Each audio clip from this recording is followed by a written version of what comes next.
ओह खुदा, इस बार Isaac bill के आसाब बिखर कर रह गए थे। उसकी बेसाख्ता आवाज से हजीमत का खुला एतराफ झलक रहा था। इसका मतलब है कि तुम वाकई उस फाइल पर काबिज हो चुके हो। मेरी बात मान लो कि तुम्हारे लिए वो फाइल बिल्कुल बेकार है। वो तुम्हें कहां से मिली है? इसीलिए मैं कह रहा था कि तुमने हेलन राय के साथ बहुत सालमाना सलूक किया है। ये काम उसी बेखौफ लड़की ने सर अंजाम दिया था। मेरी ख्वाहिश थी कि रिंग की मुलाजमत को खैर बात न कहे और तुम्हारे खिलाफ मुखबरी करती रही, मगर वो बहुत नादान और जज्बाती निकली। हार्लेम की सड़कों पर बहने वाले खून में नजर आने वाले तुम्हारे अक्स ने उसे दिल बर्दाश्त कर दिया। मुलाजमत छोड़ते ही वो तुम्हारे गैर इंसानी इंतकाम का निशाना बन गई। मुझे मालूम था कि मुझसे गद्दारी कर रही है। आइजक बिल की आवाज में गम और गुस्सा था, मगर यह इल्म नहीं था कि वो तुम्हारे हाथों बिकी हुई है। मेरे दफ्तर की सारी खबरें वही तुमको पहुंचाती रही होगी। काश मैंने उसे पागल करने का फैसला न किया होता। उसे उसके जुर्म की बहुत हल्की सजा मिली है। अब उसकी तिक्का बोटी भी कर दी जाए तो इसके लिए कोई फर्क नहीं पड़ेगा। वो उल्लू का पट्टा था। उसे कुछ मालूम नहीं था कि उसकी बुनियादों को किस रुख से मुनहद्दिम करने की तैयारियां की जा रही थी। उसे जैनी की मुदाफाना इल्जाम तराशी का सहारा लेकर बाखबर होने का दावा करना चाहा, लेकिन मैंने उसकी बात दरमियान ही से उड़ा दी। तुम्हारी दी हुई 2 मिनट की मोहलत खत्म हो चुकी। अब मैं फोन बंद कर रहा हूं। नहीं डैनी, फोन बंद मत करना। उसकी बुखलाई हुई आवाज रिसीवर में गूंजी। तुम चाहो तो इस वक्त एक अच्छी डील कर सकते हो। कैसी डील? मैंने मजाक का उड़ाने वाले अंदाज में पूछा। क्या अब तुम हेलन राय के साथ पेश आने वाले वहशाना वाकयात को अपने ऊपर लुटाने के लिए तैयार हो? उसे भूल जाओ। उसकी आवाज नीम हजियानी सरगोशी में तब्दील होगी। बरसात जमती है तो बड़े मोहरों को बचाने के लिए न जाने कितने पैदल पिटवाने पड़ते हैं। तुमने अगर अपनी एक इन्फार्मर के अंजाम को अपने दिल का रोग बना लिया तो अपनी मिट्टी पलीद करवा लोगे। पहली बात तो यह कि तुम खुद भी मुझे खाक में मिलाने की आरजू में सुलग कर राख होते जा रहे हो। फिर अब मेरे साथ हमदर्दी की क्या जरूरत पेश आ गई? मैंने उसे अपना असल नाम लेने पर टोकने की जरा भी जरूरत नहीं समझी। मुझे मालूम था कि वो इस वक्त बदहवास हो चुका था और लाइन पर CSD मौजूद होने की वजह से वो इस गुफ्तगू को मेरी लाइल्मी में रिकॉर्ड करके कहीं भी अपने दावे के सबूत के तौर पर पेश नहीं कर सकता था। यह हमदर्दी नहीं, एक मशवरा था। हेलन और हार्लेम के काले कुत्तों के खून को भूल कर ही तुम कोई सही फैसला कर सकते हो। ये जज्बाती बातें हमारे रुतबे के आदमियों को जेब नहीं देती।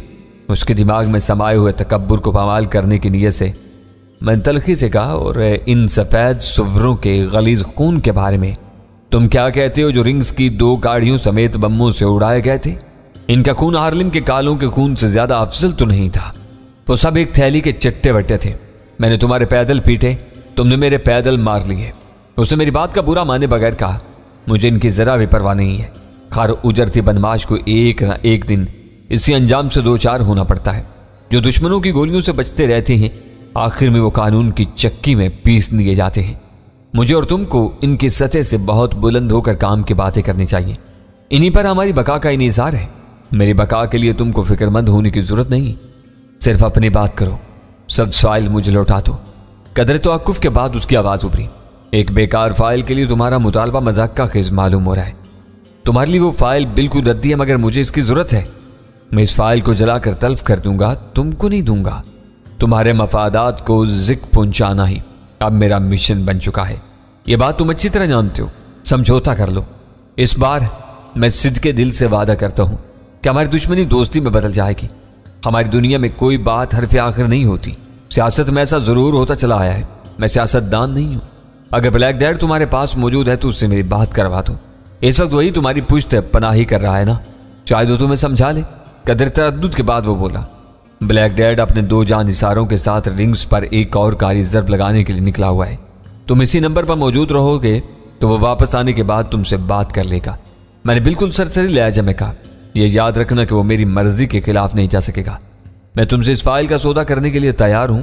उसका लहजा नरम और ढीला हो गया। बोली लगाओ, इसी के बाद मैं कोई राय दे सकूंगा। मैंने दिल में उसकी बेबसी और बेचारगी से माजूज होते हुए कहा, इन 5 कागजों के लिए मैं तुम्हें $10,000 अदा करने के लिए तैयार हूं। मैं इस्तेज़ाइया अंदाज में हंस पड़ा। मुझे इतना अहमक और नादान मत समझो। अमेरिकी सदर के दफ्तर के वो कागजात है, इतने बेवकूफ़ नहीं हो सकते। इससे ज्यादा लागत तो इन कागजों को बनाने पर आ गई होगी। तुम इस वक्त भी बदनीयती और चालबाजी पर उतरे हुए हो। तुम भूल में हो, वो तहरीर व्हाइट हाउस की स्टेशनरी पर नहीं है। अमेरिकी सदर का मोनोग्राम हर कागज की साख्त में वाटर मार्क के तौर पर मौजूद है।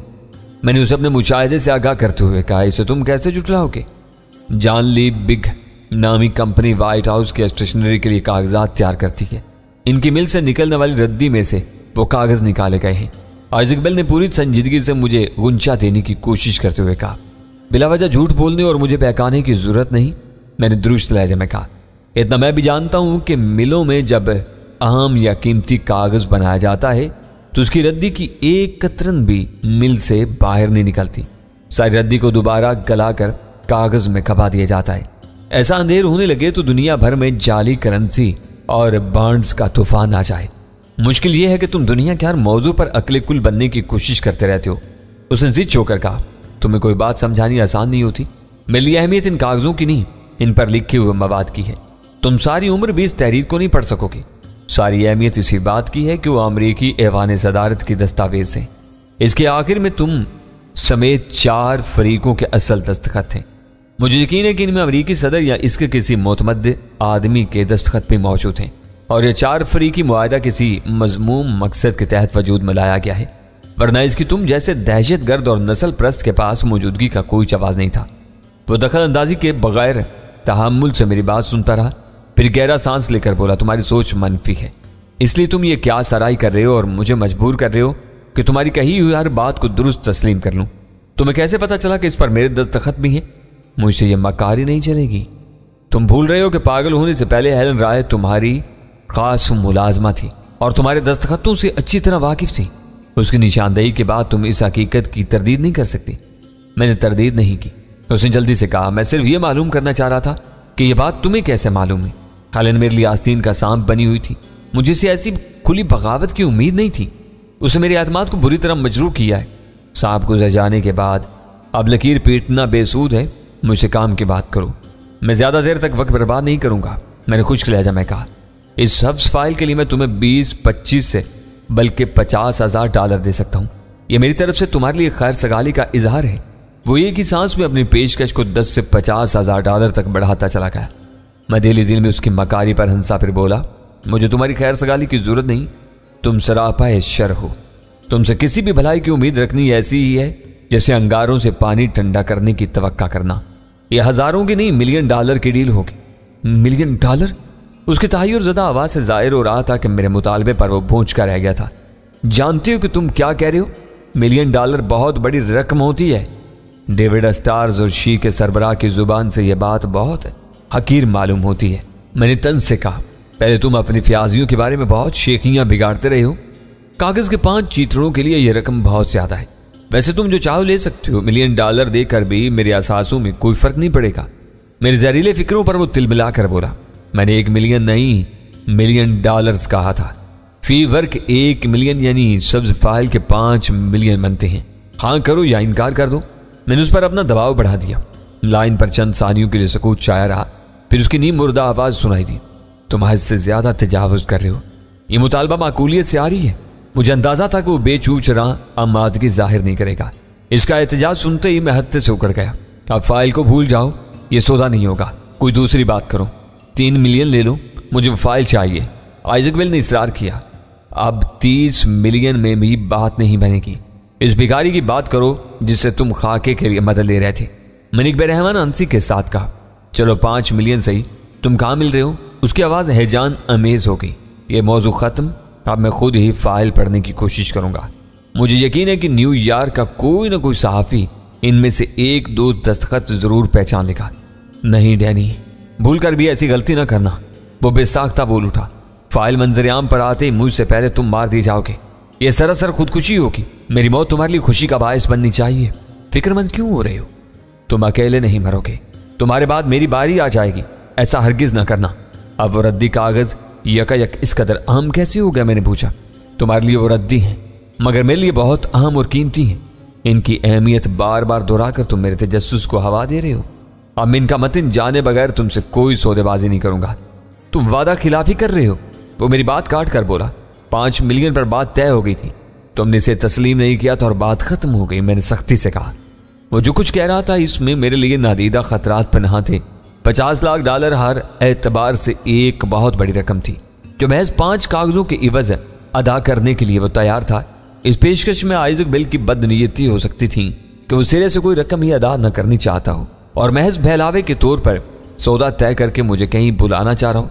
इस मकाम पर उसकी सारी तैयारियां पहले ही से मुकम्मल हो थी और मैं यूं ही उसके फैलाए हुए जाल में पहला कदम रखता, वो डोरियां खींच कर मुझे अपना कैदी बना लेता। वो न्यूयॉर्क का एक नामी ग्रामी शख्स और रिंग्स जैसे बड़े इदारे का सरबराह था। उसके लिए आदमियों का बंदोबस्त करना जरा भी मुश्किल ना होता। उसकी भारी और मुसल्लह नफरी से किसी खुले मुकाबले में कामयाबी से हम किनार होना मेरे लिए किसी तरह मुमकिन नहीं था। वो इस मामले का एक तारीख पहलू था। उसके साथ एक हकीकत थी कि आइजक बेल को मेरे और ब्लैक डैड के मफरूजा गठजोड़ का पूरा यकीन हो चुका था। उसके ज़हन में वो ख्याल मैंने ही डाला था, फिर गाहे बगाहे उसके शकूक व शुबहात को तकवीयत पहुंचाता रहा था। मुझे धोखा देने का कोई भी मंसूबा बनाने में यह ख्याल उसके आड़े आ सकता था कि उसके मुकाबले में मैं तनहा नहीं था। ब्लैक डैड और उसके हवारी मेरे साथ थे। आइजक बेल ने जिस मुस्तरिबाना अंदाज में अपनी पेशकश को $10,000 से $50 लाख तक पहुंचाया था, इससे यह जाहिर हो रहा था कि वो हर कीमत पर इस फाइल को हासिल करने के लिए बेचैन था। मैंने उसके इसी अस्तराब से फ़ायदा उठाने के लिए गुफ्तगू का सिलसिला जारी रखा था। पहले उसने मुझे सिर्फ 2 मिनट का वक्त दिया था और इस वक्त वो सब कुछ भूल कर मुझे सौदे पर आमादा करने पर तुला हुआ था। वो फाइल इस कदर मुहम्मल और मुश्किल है कि कोई उसे $1 में भी नहीं खरीदेगा। वो कह रहा था, मेरी पेशकश ठुकरा कर तुम उम्र भर पछताते रहोगे। मैं अब भी ऐश कर रहा हूँ, मुझे पैसे की हवस नहीं है। मैंने कहा, रकम के अलावा तुम और क्या दे सकते हो? मेरी सिसकाने वाली गुफ्तगू से उसके सब्र तहम्मुल का पैमाना तेजी से लबरेज होता जा रहा था। उसने बेचैन लहजे में कहा, दुनिया में आज हर चीज पैसे में तोली जाती है। अगर तुम पैसे से इस कदर बदजन और बेजार हो तो फिर मजीद क्या कह सकता हूँ? तुम बताओ कि तुम क्या चाहते हो? क्या तुम टाइम्स स्क्वायर पर सिर्फ बुनियाद और अंडरवेयर पहनकर दौड़ लगा सकते हो? मैंने एक लम्हा जाया किए बगैर अपने जहन में उभरने वाली पहली शर्त दोहराती। रिसीवर पर उसकी खौफजदा और खिफत अमेज हंसी की आवाज़ सुनाई थी और मैंने समझ लिया कि वो धीरे धीरे बिखर चुका था। उसके अंदाज में ऐसी पसपाई मैंने पहली बार महसूस की थी। वो कह रहा था, तुम दीवाने हो गए हो। न्यूयॉर्क मेरा शहर है, मैं यहाँ अजनबी नहीं हूँ। यहाँ लाखों नहीं तो हज़ारों लोग मुझे एक मुअज़्ज़ज़ और बुर्दबार शख्स तसव्वुर करते हैं। ऐसा बेरहमाना मजाक? यह मजाक नहीं है आइजक। मैंने सपाट लहजे में उसकी बात काट दी। मैं न्यूयॉर्क वालों को यही दिखाना चाहता हूँ कि तुम जैसे इज्जतदार और दानिश्वर आदमी पर बुरा वक्त आ जाए तो वह कहाँ तक जा सकता है। इस एक दौड़ में तुम $5 मिलियन बचा सकते हो। तुम मेरी तहकीर पर उतर आए हो। यह नहीं हो सकता। मैं अपनी किसी ज़ाती मजबूरी या ज़रूरत के लिए अपनी पूरी कौम और बरादरी की नाक नहीं कटवा सकता। अदम में शाही लाख का नाम यहूदियों के लिए गाली बना हुआ है। मैं जीती जागती जिंदगी का शाही लाख नहीं बन सकता। कोई ऐसी बात बताओ जो सिर्फ मेरे और तुम्हारे दरमियान महदूद रहे। मैं तुम्हारी शर्त पूरी करने की कोशिश करूंगा। मैं तलखी से हंस पड़ा। काश तुमने लड़कपन या नोखेजी के ज़माने में ऐसी किसी आरजू का इजहार किया होता तो ब्लैक डैड तुम्हें फौरन अपने गले से लगा लेता। इस बार आइजक बेल ने मेरी हद का मेज तंज का बुरा नहीं मनाया।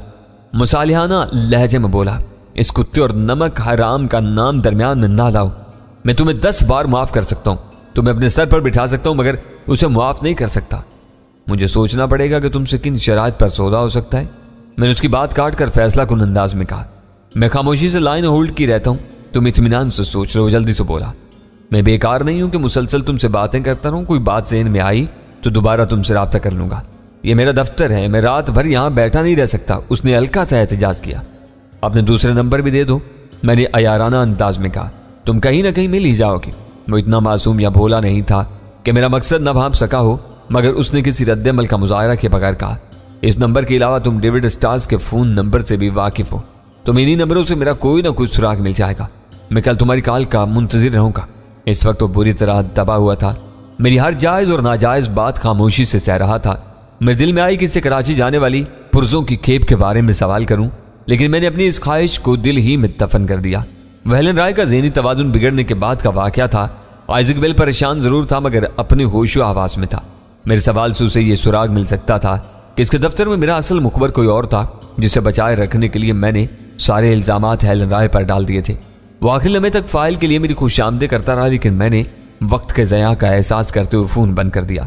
इससे होने वाली गुफ्तगू से मुझे अंदाज़ा हो चुका था कि सब्ज़ फाइल उसके लिए बड़ी हद तक ज़िंदगी और मौत का मसला बनी हुई थी।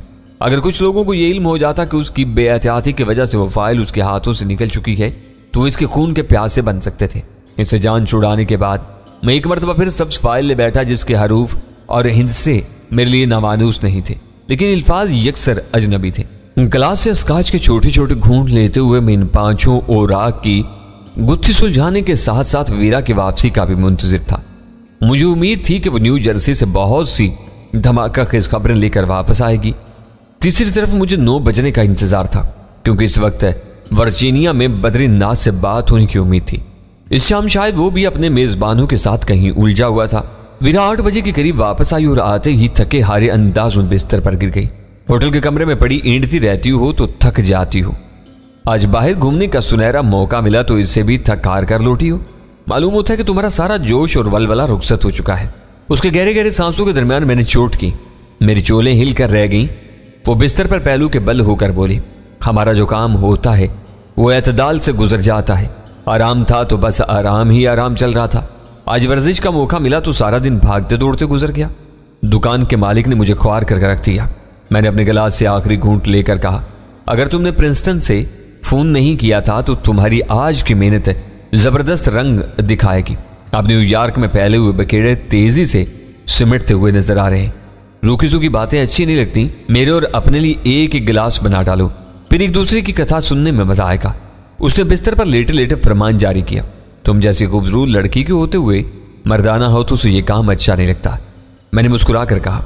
उसके आ जाने के बाद मैं ज़हनी तौर पर खुद को पुरसकून महसूस कर रहा था। यह तकरार ज्यादा देर जारी न रह सकी। थोड़ी सी बहस के बाद वीरा को बिस्तर छोड़ना पड़ गया। ओह, इस वक्त तुम फिर ये फाइल लिए बैठे हो? गिलास बनाते हुए उसकी निगाह सब्ज फाइल पर पड़ी तो वो चौंक कर बोली, फुर्सत के लम्हात के लिए एक अच्छा शुगल हाथ आया है। मेरी मानो तो इस पर दिमाग सूजी मत करो। अव्वल खान ही इसका कोई हल तलाश कर सकेगा। यह फाइल यकायक बहुत अहमियत इख्तियार कर गई है।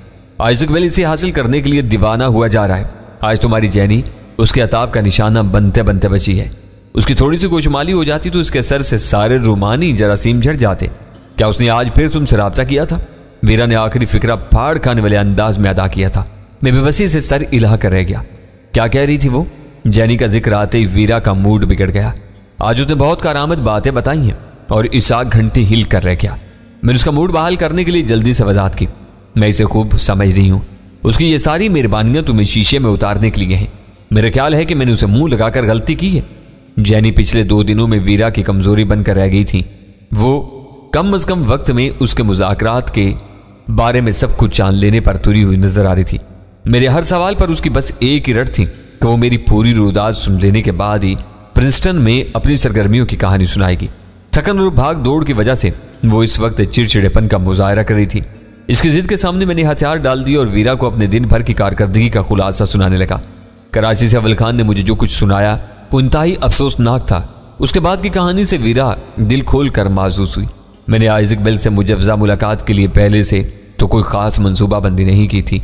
वीरा को जरा भी अंदाजा नहीं था कि मैंने आइजक बेल से मुलाकात का वादा निभाने के लिए क्या हिकमत अमली अपनाई होगी। जब उसे पता चला कि मैंने मैनहट्टन के एक भिखारी गवैये को अपना डमी बनाकर ड्रिंक्स वालों को चकमा दिया तो इसका दिल खुश हो गया। मैंने जैक्सन नामी उस काम चोर भिखारी को सिर्फ फाटक से अंदर घसीटे जाते देखा था। 11वीं मंजिल पर रिंग्स के दफ्तर में उससे जो बदलते हुए सलूक रवा रखे गए उनकी तफसीर मुझे जैनी की जुबानी मालूम हुई थी। मेरी और वीरा की मुश्तरका राय यही थी कि जैक्सन को पकड़ने वालों ने उसे अपना मतलूबा आदमी तस्वुर करके उसकी खूब मुरम्मत की। फिर आइजक बेल ने सब्ज फाइल की गुमशुदगी का सारा गुस्सा उस पर उतार डाला। इसी दौरान में उसे ख्याल आया कि वो जैक्सन की मदद से इस आदमी का यानी मेरा खाका बनवा सकता है जिसने उसे किनाल एस्टेट की 40वीं इमारत में भेजा था। वो ख्यालाती मातूब भिखारी उनकी हमदर्दियों और तवज्जो का मरकज बन गया। इसे तिबी इमदाद दी गई, उसकी शिकम पूरी कराई गई। इसी दौरान में मैंने फ़ोन पर यह इंकशाफ करके आइजक बेल के सारे अरमानों पर ओस डाल दी कि भिखारी को मैंने नहीं ब्लैक डेड के किसी कारिंदे ने फांसा था और वो इसी का खाका तैयार करवा सकेगा। मेरी इस हीला साजी से एक बड़ी बला सर से टल गई और जैक्सन को धक्का देकर रिंग्स के दफातर से निकाल दिया गया। इस किस्से को सुनकर वीरा का मूड ऐसा बहाल हुआ कि वो अपनी सारी थकान को भूलकर नुकीले तबसरों और फिक्रों बाजियों पर उतर आई। उसके बेदे में उतरने वाली अल्कोहल उसके मिजाज की शुगुफ्तगी में इजाफे का सबब बन रही थी। मैं अभी जैनी से बात करती हूँ। मेरी मुकम्मल रिपोर्ट सुन लेने के बाद वीरा ने फैसला कुन लहजे में कहा, उसने रिंग्स की मुलाजमत छोड़ी तो वो भी हेलन की तरह बुरे अंजाम से दो चार होगी। ये बात उसकी समझ में आ चुकी है। मैंने फ़ोन के रिसीवर में जैनी की आखिरी अहमकाना पुचकार को याद करते हुए संजीदगी से कहा, इस बारे में जैनी से मजीद बात करनी बेसूद होगी। ये अच्छा है कि वो खौफो हिरास में मुब्तला हो चुकी है। चंद रोज तक उसे भूल कर भी तुम्हारा ख्याल नहीं आएगा। हो सकता है कि इस वक्त तक हम यहां से कूच कर जाएं। इस वक्त तुम जैनी को इसहाक घंटी से ज्यादा अहमियत दे रही हो। ये बारीक बातें तुम्हारे पल्ले नहीं पड़ सकती। अपने मामलात को मैं ज्यादा बेहतर समझती हूँ। तुम ये बताओ कि वो सब्ज फाइल के लिए इतना दीवाना क्यों हो रहा है। ये बात वो खुद नहीं उगलेगा। फाइल का मतन पढ़ने के बाद अंदाजा हो सकेगा कि उसके पीछे क्या राज है। मेरे ज़हन पर अब ये धुन सवार हो चुकी है कि इसे पढ़ा जाए। ये तुम्हारे बस का रोग नहीं है। वीरा हल्की सी इस्तजाइया हंसी के साथ बोली, फिलहाल इसे भूल जाओ और आइजक बेल को घेरने की फिक्र करो। इसके लिए ये फाइल चारे के तौर पर इस्तेमाल की जा सकती है। मैं यही कर रहा था। कोई भी अहम कागज गुम हो जाए तो आदमी परेशान हो जाता है, मगर इसकी परेशानी हद से ज्यादा बड़ी हुई है। जब प्रिंसटन के गोदाम में कार्रवाई होगी तो इसके ज़हनी अजाब में जबरदस्त इजाफा हो जाएगा। यह हार्लिम के बेगुनाह कालों का खून है जो इसके सर चढ़कर बोल रहा है। वीरा ने हल्की सी चुस्की लेकर कहा, ब्लैक डेड रिंग्स की गाड़ियां बम्बों से उड़ा रहा है। जैनी ने उसकी सब्ज फाइल उड़ाकर तुम्हें सौंप दी। प्रिंसटन में मैं माकूल बंदोबस्त कर आई हूँ। यूं मालूम हो रहा है जैसे हार्लिम में फसाद की आग भड़काकर इसहाक घंटी ने अपने लिए जहन्नुम के दरवाजे खोल लिए हों। तुमने अभी तक अपनी कारगुजारी के बारे में एक लफ्ज भी नहीं बताया। वो छोटा सा दुकान नुमा गोदाम प्रिंसटन के एक मफलूकुल हाल और सुनसान इलाके में वाक़ है, जहां बाज खस्ता शेड्स में छोटे छोटे कारखाने कायम हैं। मैंने इनके बराबर वाली दुकान $500 फी हफ्ता के हिसाब से 6 हफ्तों के लिए किराए पर ले ली है। 2 हफ्ते भी काफ़ी थे। 6 हफ्तों की क्या जरूरत पेश आ गई थी। हमारा असल काम तो शायद कल दिन ही में पूरा हो जाएगा। मैंने कहा, किराएदारी के लिए ज़रूरी होता है कि मालिक जायदाद को कोई शुबा ना होने दिया जाए। 1-2 हफ्तों की बात की जाती तो मैं खुद शुकूक व शुबहात की इज्जत में आ जाती। वैसे भी वो शख्स 6 हफ्ते से कम के लिए दुकान देने पर राजी नहीं था। तुमने उसकी शराइत मान ली तो फिर इतना वक्त कैसे सर्फ हुआ। सारी सूरत हाल प्रिंसटन में कदम रखते ही सामने नहीं आ गई थी। मैंने असल काम 3 बजे के बाद शुरू किया, जब रिंग्स वालों की गाड़ी 3 क्रेट उतार कर जा चुकी थी। काफ़ी देर बाद यह मालूम हुआ कि गोदाम से मुल्हिका दुकान किराए पर दस्तयाब है, लेकिन उसके मालिक का कहीं पता नहीं था। मुझे इन तफसीलात से ज़्यादा दिलचस्पी नहीं है। इतना काफ़ी है कि तुमने एक आम मोर्चा हासिल कर लिया है। वो जगह तुमने किस नाम से हासिल की है? Miss Ruth Bell. वो मुस्कुरा कर बोली, मुआहदे के लिए शनाख्ती कागजात 2-4 रोज में दूंगी। मुआहदे की रकम गिनने के बाद एजेंट या मालिक ने मजीद किसी चीज़ के लिए इसरार नहीं किया था। वीरा ने इस इलाके की जो मंजर कशी की थी, इसके बिना पर मुझे अंदेशा था कि मुझे दुकान के अंदर पहुंचाने के बाद यह बहुत मुश्किल होगा कि वीरा दिन भर बाहर मौजूद रहकर निगरानी करती रहे। वहां घूमते फिरते हुए वीरा ने भी इस बात का अंदाजा लगा लिया था और इसी सड़क पर आईनी रैक बनाने वाले एक लोहार को किसी पेचीदा रैक की तैयारी का काम सौंप डाला था। इस मद में वीरा को सिर्फ $100 की रकम पेशगी अदा करनी पड़ी थी। इसका मंसूबा यह था कि सुबह 9 बजे से पहले मुझे खाली दुकान में पहुंचाने के बाद वो एक रैक की तैयारी में मुशावरत और निगरानी के बहाने लोहार के पास जा बैठती। वहां रहकर वो किसी खौफ या खतरे के बगैर अपना असल काम सर अंजाम दे सकती थी। हम दोनों की वापसी का इन्हिसार बाद में पेश आने वाले वाकयात पर ही होना था। प्रिंसटन में वीरा ने जितनी बियर पी थी वो भाग दौड़ में उसकी तवानाइयों या कैलोरीज की सूरत में खर्च हो गई थी। अस्काज का एक एक्स्ट्रा लार्ज पैग बल्कि गिलास अपने मेदे में उतारने के बाद उसमें खासी सी हिम्मत ओद कर आई और वह ताज़ा दम होने के बाद गुसल खाने में जा घुसी। थकान और कसलमंदी के बायस रात के खाने के लिए हमने नीचे उतरने का इरादा मनसूख कर दिया। खाने के लिए रूम सर्विस से कुछ ऐसे लवाजम कमरे में ही मंगवा लिए जो मैनूशी में भी लुत्फ दे सकते थे। इसी दौरान में आइजक बेल की सब्ज फाइल ही हमारी गुफ्तगू का मौजू बनी रही। 9 बजे मैंने बद्रीनाथ के होटल का नंबर मिलाया तो वह कमरे में मौजूद था। कराची जाने वाली पुरजों की खेप का क्या बना? सलाम दुआ के बाद बद्रीनाथ ने वो सवाल करके मेरा दिल खुश कर दिया। हमारे मफादात से उसकी इतनी गहरी वाबस्तगी से जाहिर हो रहा था कि उसकी मुतवक्का वफादारियों के बारे में मेरे शुबहात बेबुनियाद थे।